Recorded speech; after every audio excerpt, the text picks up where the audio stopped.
What's up, guys? This is day 2 of finals. We're coming with you some quality content. We actually had a little bit of leeway time today, so it's going to be a Midway Maniacs podcast. Let's get raw. Oh, what fun it is to ride in a horse. Jingle bells, jingle bells, ding all the way. What fun it is to ride in a horse open sleigh. Jingle bells, jingle bells, ding all the way. What fun it is to ride in a horse open sleigh. Alright, Midway Maniacs, coming up on this week's episode, Copperhead Strike at Carowinds has been completed and is now a full-circuit roller coaster. Dining plans continue to change and evolve at theme parks across the country, and Dean and myself reveal our top 5 coasters. Podcasting live from our dorm room in the city that's always swimming in booze, you're watching the Midway Maniacs podcast.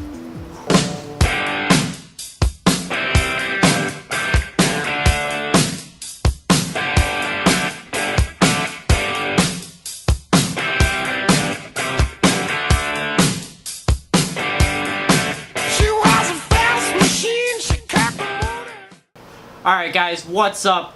Dean here, Kyle. and we're going to get right into this here episode of the podcast. So first up on the list to talk about, Copperhead Strike is now a full circuit coaster down at Carowinds. I am super excited to try and get back down there this summer to ride it. I mean, they have a great top 3 coaster collection right now, and I think after this coaster though, it's a great top 4. But after that top 4, it just like plummets down the hill. Like, it's completely, the coasters are horrible, basically, after those top 4. And the top 4 are Fury, Intimidator, and crap, what's the Afterburn? You know, and that's my number 6 roller coaster actually. But we'll get into that later. That's a pretty good ride. So I'm excited to see it be testing and, you know, open up to the public soon. So go ahead.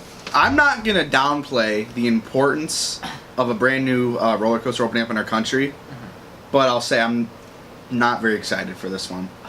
It looks unique. It looks great for what it is. As a standalone coaster, it looks awesome. Yeah. I've been on record of being very critical of Carowinds. I do not enjoy my time there. I've visited twice, both in 2015 when Fury opened, and then in 2017 when nothing was new. Well, Yeah. I mean, no new coaster. Yeah. Both times, I spent about 3 hours in the park, and I felt that was more than enough time.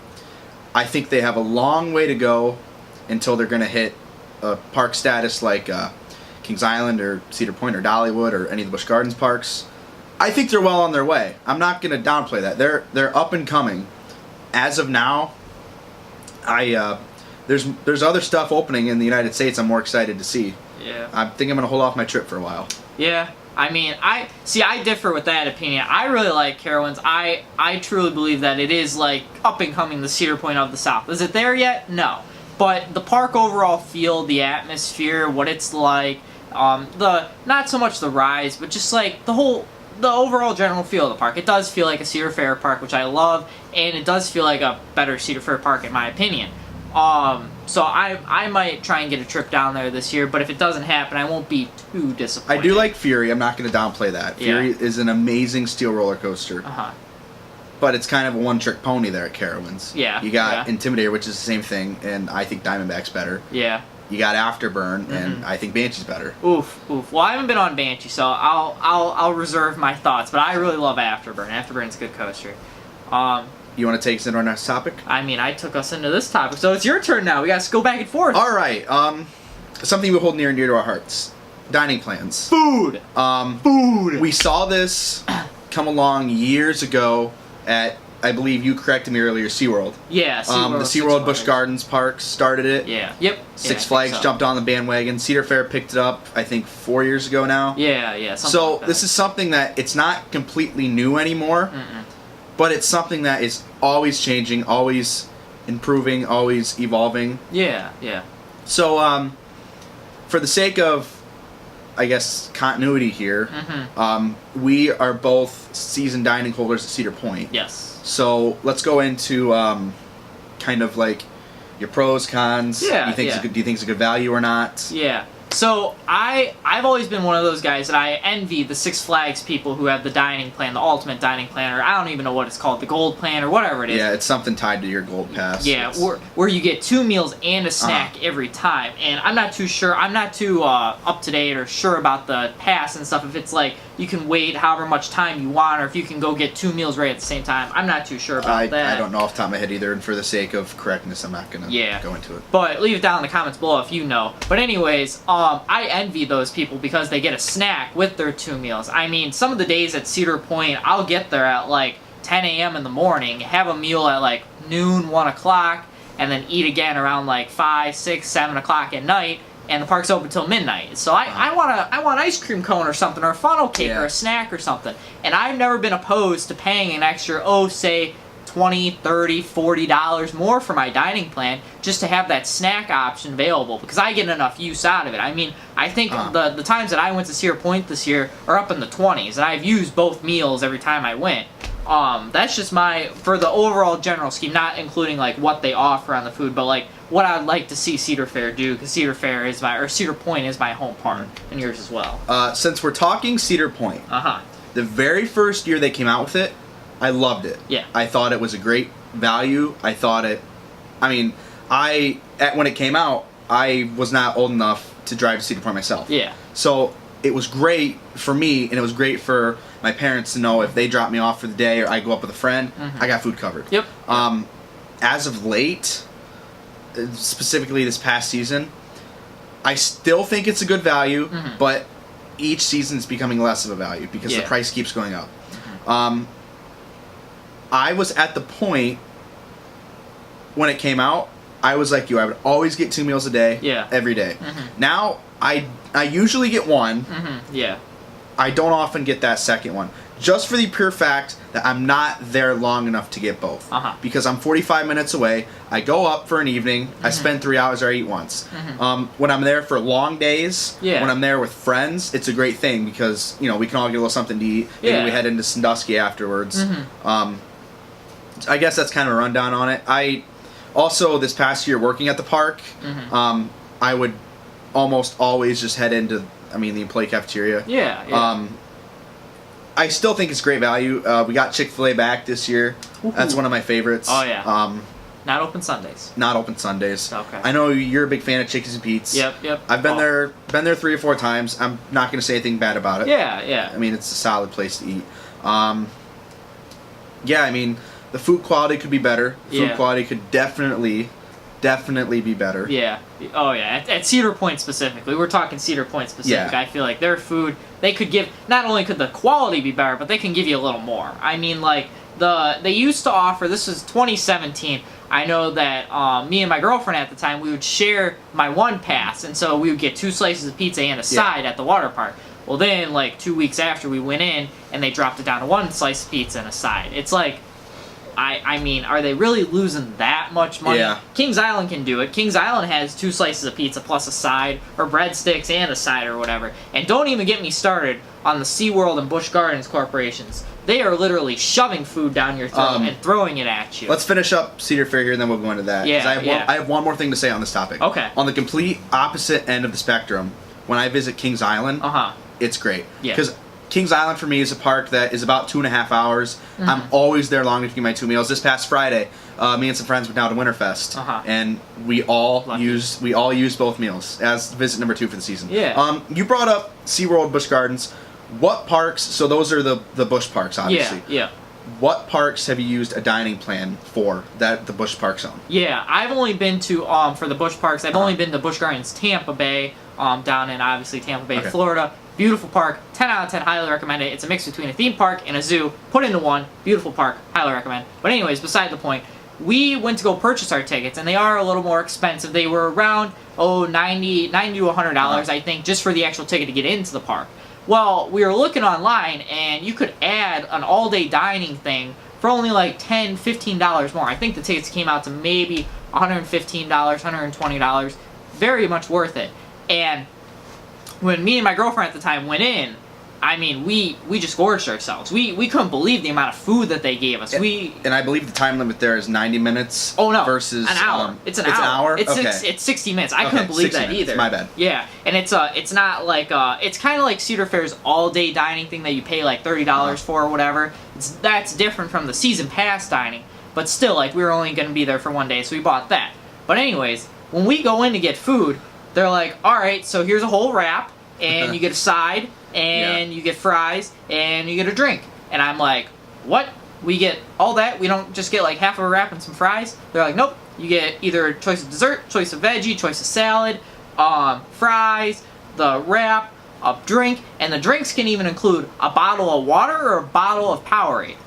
Like, it's insane. Literally, and you could get the drinks at any time you wanted. The drink was constant. Like, there was no time in between. Like, at Cedar Point, there's a 15-minute gap that you have to wait. You can get around that. But there's a 15-minute gap that you're supposed to wait, and at Busch Gardens, Tampa Bay, if the water bottle that I was drinking was getting a little too warm, I could literally walk up and be like, hey, I want a bottle of water. And they'd throw me an ice cold bottle of water within like 2 minutes of getting it. That was insane. I think we kept track of the total amount of money that we would have spent if we would have like actually paid for it. It came out to over $120 between two of us that we would have spent on food. I mean, at the one barbecue place that's down there, I forget what it's called. It's called Trapper's Smokehouse. Yes, very good barbecue place. My girlfriend at the time got whole rack of ribs, fries, side of cornbread, dessert, drink, and I got like a whole chicken on my plate, fries, you know, the whole works. Like, we could have probably split one dining plan and got away with it, and probably still have had leftovers. And many people do that. Yeah, and a lot of people do that. So, I don't understand. I guess, like, it came out last year how they were kind of going down the tubes. Their financials were going down the tubes. And I was like, well, this is why they're going down the tubes. They're throwing food at you. They're shoving it down your throat. So, I don't really see why SeaWorld can kind of do that and the Busch Gardens parks can do that, but Cedar Fair hasn't really caught on. I mean, maybe it's like, it's some marketing number or some capital value or something like that. Something I'm not educated on. But still, like, I mean, even Cedar Point, like, our main focus is Cedar Point. Cedar Point doesn't give you enough food. They don't give you enough food to share. They don't give you enough food for you to eat. It's frustrating when you go there. And then when you go to other Cedar Fair parks, like Kings Island or Carowinds, they're in between SeaWorld and Cedar Point. They're shoving food down your throat. So, I don't know why Cedar Point does that, and this all goes back to the thing of adding a snack. I think adding a snack value onto your dining plan, even if it's like 20, 30, 40 bucks more, I'd still pay for it, because they got good custard, they got good elephant ears. I don't like funnel cakes, but they got good, like, snacks at Cedar Point that you can choose from. So, I used it at SeaWorld Orlando. Okay. I echo everything you say about that. I ate at Trappers, because that's like a chain in the Busch SeaWorld parks. Yeah. I forget where else I ate. I only ate 3 times because I was only at SeaWorld for about 5 hours. Yeah. Jeez, that's a lot of eating, 5 hours. Well, there's not much to do at that park. Yeah. You got your 4 big rides, a couple shows, and that's it. Yeah. To go back into what you were talking about, though. Yeah. Cedar Fair as a whole, they spend a hell of a lot more capital each year than Busch Gardens. Yeah. Cedar Fair, each year they add, at least 3 big multi-million-dollar roller coasters. Oh, yeah. Most parks get some form of new attraction or updating. They're always spending money. We saw Busch Gardens Tampa budget cut the hell out of that park. Oh, yeah. We saw them sit dormant without a ride. Oh, yeah. I mean, we saw SeaWorld Orlando sit without rides. They don't spend the amount of capital that Cedar Fair does. Oh, yeah.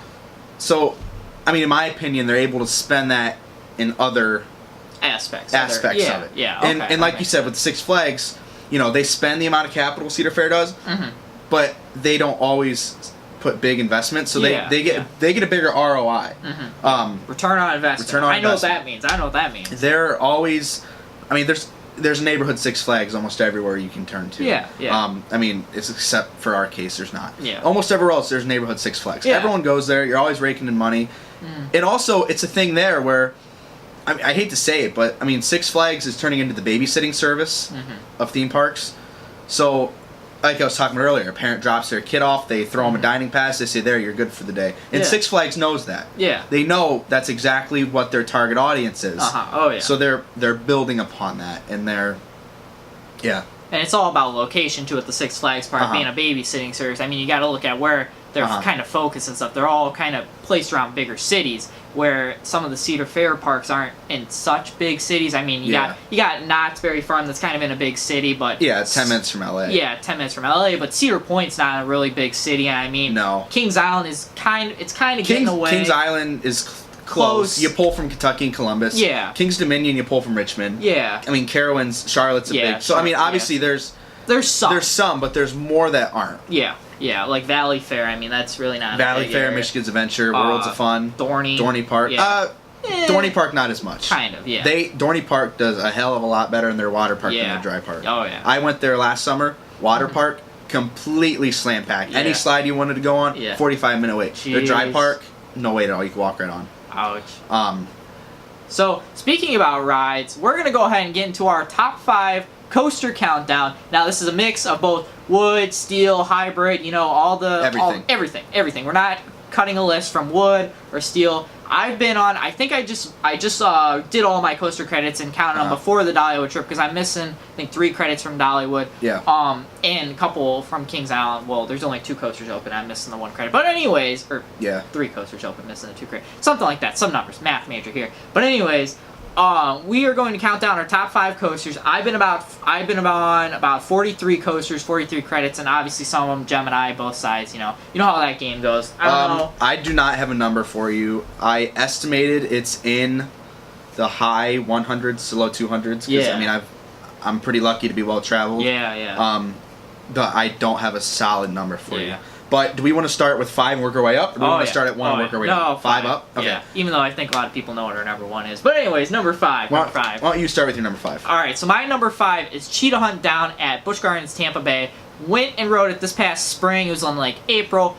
Really good ride. I think they set the scene perfectly. I mean, traveling between the safari park and like over, under, and it's slow to the ground through the water area. It was really cool. It was a really good ride. I wish the harnesses were the soft padded harnesses like Maverick, but still, that really didn't make too much of a difference, because it wasn't like as intense as Maverick. It was intense, but there's only I think there's only 1 inversion on it. Yeah, I was gonna say, I forgive my ignorance here, but I know it's it's an in triple launch, right? Yeah. That's about all I know out of it. Yeah, I really like it. Really good ride, really good theming. Your number 5. My number 5 is Phantom's Revenge at Kennywood. Ooh, okay. Right. I was lucky enough to visit Kennywood 2 summers ago, the summer of 2016. My good friend Brandon gave me a comp ticket. Brandon, if you're watching, shout out to you. Yep. We love our comp tickets here. Love our comp tickets. He texted me, he said, hey, I got a comp ticket for you, come visit me. Yeah. So I did. Phantom's Revenge. The whole story behind Phantom's Revenge is Cedar Point needed a big coaster to compete. I'm sorry. Yeah. Kennywood. Yeah. Cedar Point is Kennywood's main competitor. They needed a big coaster to compete with Magnum. And I just love the fact, it's smooth, it's long, you got that 200-foot drop right in the middle. That's nice. Yeah. Yeah. So why don't you go into your number 4? Number 4 for me is going to be Mystic Timbers at Kings Island. I rode it for the first time actually at Winterfest last year, and I rode it very early in the night, so it wasn't too warmed up. It was kind of sluggish, but even then, I thought it was a super intense, super solid ride. Smooth, for a wood coaster, but then again, it just opened that year, so we'll go back down there and see how it is this year. And then I ended up riding it 2 more times later at night, and I was like, holy cow, holy cow, holy cow. This thing is intense. It whips you around some of those curves and stuff. And I think the layout's pretty decent. It's pretty nice. The first drop is very scenic if you can get the right angle for the camera and stuff. It's a little on the short side. The whole ride as a whole. Yeah, it is a little short, but other than that. I think if we were to do a top 10, Mystic Timbers is definitely on that list. Okay. Not a top 5. Yeah. Just for the pure fact of how many different parks I've been to. Yeah. Do I think it's the best ride at Kings Island? Absolutely. Absolutely. I rode all the rides. GCI, they're great as of recently. Yeah. They're not up and coming because they're here. Yeah. But they're gaining more popularity. Oh, yeah. Because the general public as a whole is finding out, wooden coasters. Yeah. They're not so rough anymore. Yeah. We figured it out. Oh, yeah. So I commend them for that. Yeah. Your number 4? My number 4 is out in Branson, Missouri. And that's going to be Outlaw Run at Silver Dollar City. Oh, yeah. I'm a little bit of an RMC fanboy here. I'm not a traditional... I say I'm not... Everyone's an RMC fanboy. Oh, yeah, everybody is. Come on now. I like wooden coasters. Yeah. I like crazy coasters. I like coasters that are out in the middle of nowhere. This coaster's all of that. Yeah. I can't even tell you what it's like going up the lift hill of Outlaw Run and seeing nothing but trees and mountains for miles. Miles. Yeah. And miles and miles. Yeah. That was the second RMC I'd ever been on. Yeah. And again, a little on the short side. Yeah. It could be a little bit longer, but those last two inversions are... Yeah, that lead you right into the brake run. Lead right into the brake run. They're great. Yeah, that looks amazing. I hope to get out there one day. But my next three are all at my home park. Number three. Actually, next top three. Okay. The top three are all at my home Okay. park at Cedar Point in Sandusky, Ohio. Great park. 10 out of 10 recommend. Number three is going to be Maverick for me. It has a little bit of nostalgia for me because it was my first big roller coaster that I went on. Back in my middle school days, I was much of a chump and I didn't want to go on any of the roller coasters. I was kind of a girl and I would cry and scream. And I blame my father for taking me on Corkscrew when I was like 6 or 7. Freaked me out. Didn't want to go on roller coasters. Had nothing to do with them until about middle school. You know what my dad did to me? What did he do to you? He said, if you don't go on at least one new ride a year, your season pass is out of here. Ooh. See, I never got a season pass until I was able to drive in 2016. Okay. I'm also he's 45 minutes away. I'm an hour away. Depends on how fast I want to get there. But I'm an hour away from the park. So Maverick has a lot of nostalgia for me. I think it's a super intense ride. Super good ride. I love it a lot. I try to hit it up every time I go to the park at Cedar Point. Again, if this was top 10, Maverick's definitely in. Yeah. I'm not gonna deny the fact anything you said. Yeah. I love the Beyond vertical drop. That second launch out of the tunnel was great. Oh yeah. Alexa, stop. Okay. Okay. Where was it? Oh yeah. The second launch out of the tunnel is great. I mean, it's insane from the second you start to the second you stop. Just not high enough on my list personally. Yeah. So my number 3 takes me to the old Smoky Mountains out in Pigeon Forge, Lightning Rod at Dollywood. Woo! Obviously, the world's only launched wooden roller coaster. Everything I was echoing about Outlaw Run being in the middle of the woods. Yeah. Try on the top of a mountain. Yeah. I mean, this coaster's all built into the terrain. Yeah. I think it's something like a 200-foot drop, but you're never more than 20 feet off the ground. Yeah, something like that. That quad down though, every moment of that quad down, I felt more. It was the best moment of airtime I'd ever felt. Yeah. Each one got better. I mean, it doesn't have pacing issues. It just keeps up. It keeps pumping. It keeps pushing. Yeah. And I rode it the year it opened. I got really lucky. And I was able to get on it in 2016. Other people weren't so lucky. Yeah. Lucky guy over here. But yeah, that's my number 3. Number 2? Number 2 for me is going to be Millennium Force at Cedar Point. Okay. It's a great ride. I mean, I know a lot of people say it's overrated, but I've only been on 2 of the Gigas in North America. Yeah, North America, because Canada's included in North America. But I've only been on Fury, which that doesn't even break my top 10. I have some major grunts about Fury. I'm the same way with you. It's got pacing issues. Fury's got pacing issues. Fight me in the comments below. But anyways, Millennium Force, number 2. I think it's a really good ride. Might be a little bit of a Millennium Force fanboy, but that's okay. It has a solid drop, doesn't have pacing issues, keeps up with its speed the whole entire ride, even going over those airtime hills, those 2 giant airtime hills. And I think the scenery is very beautiful too. You can look out one side, see all of Cedar Point, look out the other side and see the lake. Yeah. You got your choice there, sitting in either seat, and I really like it. It's a good ride. Yeah. I mean, yeah, you're not wrong. It's tall, it's fast, it's fun. It didn't crack my list. It probably wouldn't crack my top 10 list, if I'm being honest. Yeah. But that doesn't mean it's a great ride. I still ride it almost every time I go to Cedar Point. And you've been on probably about double the triple amount of rides that I've been on too. So. And I've had the pleasure of being on the other all Giga ones. All the Gigas. Yeah, all the Gigas in North America. In North America. Yeah, yeah. I'm halfway there. I'll get there someday. So my number 2 takes me to Jackson, New Jersey. Jackson. Six Flags Great Adventure. Oh boy. That's going to be El Toro. El Toro. Ride the Bull. So me and my friend Jared had an impromptu trip to Six Flags Great Adventure in the summer of 2017. We didn't know shit about the park. Yeah. We didn't research it. Yeah. We didn't even look at it. We knew it had King Ka. We knew it had a couple others. That was about it. We went out with a coaster crew event. So we had full day at the park. Yeah. And, so we look at this wooden beast, and obviously anyone who's poked their nose into the industry a little bit, you've heard good things of El Toro. Oh yeah. I had also heard good things of El Toro, but I didn't know what to expect.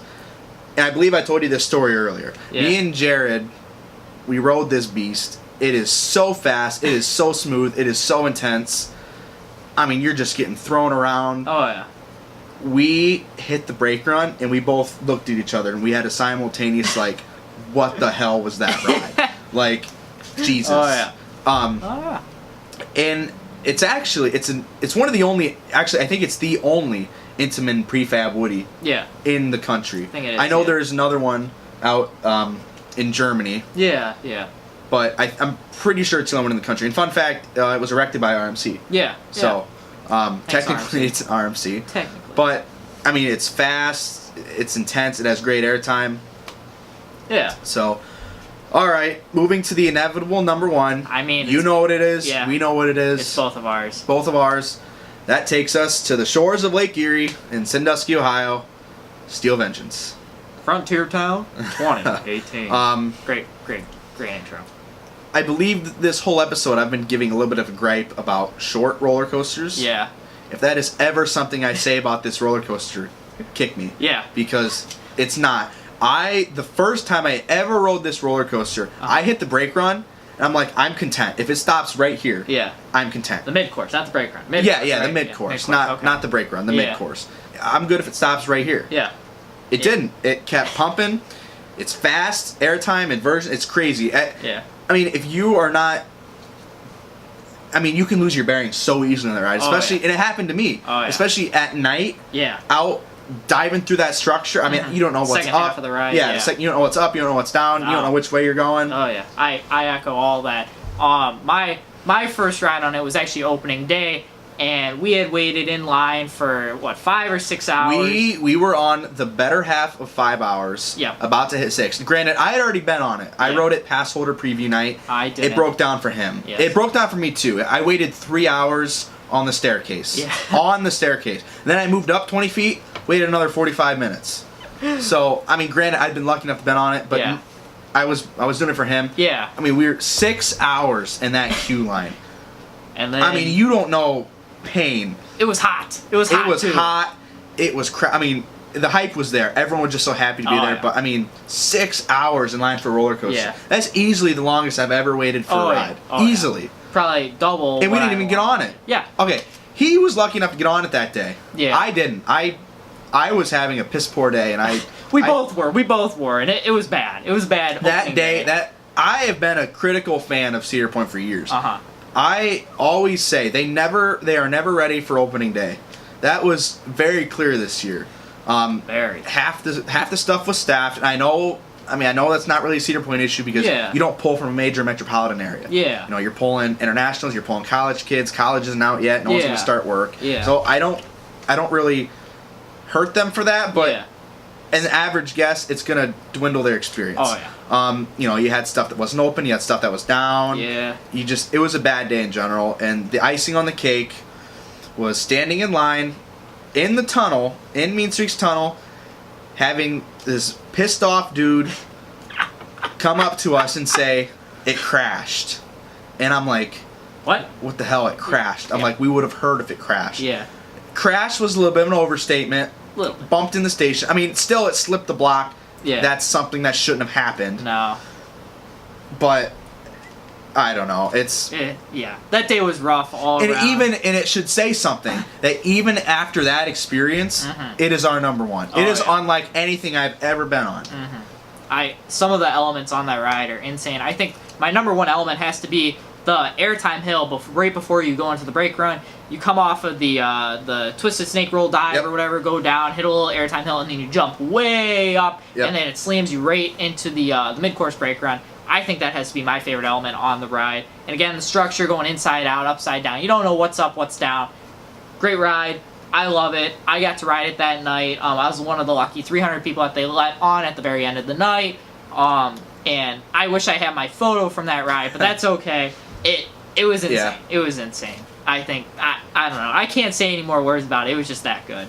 You have to get out and ride it if you haven't been there. Oh yeah. And it's running more reliably now. Yeah. It did Thank God. crack. It did break 3 trains by the time Yeah. the season ended. Yeah. And it ran consistently 3 trains. Yeah. So I mean, it had some growing pains. Yeah. They're getting worked out. Yeah. If you have not planned a trip, maybe hold off for 2019. No, maybe because no. you're gonna hit the 150th the next year. Maybe wait for that. Yeah, wait for 2020. But- wait for 2020. Other than that, I mean, if you live close and you have the means to get out there, Yeah. go yeah. ride it. Yeah. So I think that's gonna wrap it up right now. We'll be having some Vlogmas come out. Let's at the update end them of on the week. Dollywood. Oh yeah, Dollywood trip for sure going. Book the hotel. It is confirmed. The last time we talked, it was still kind of a dream.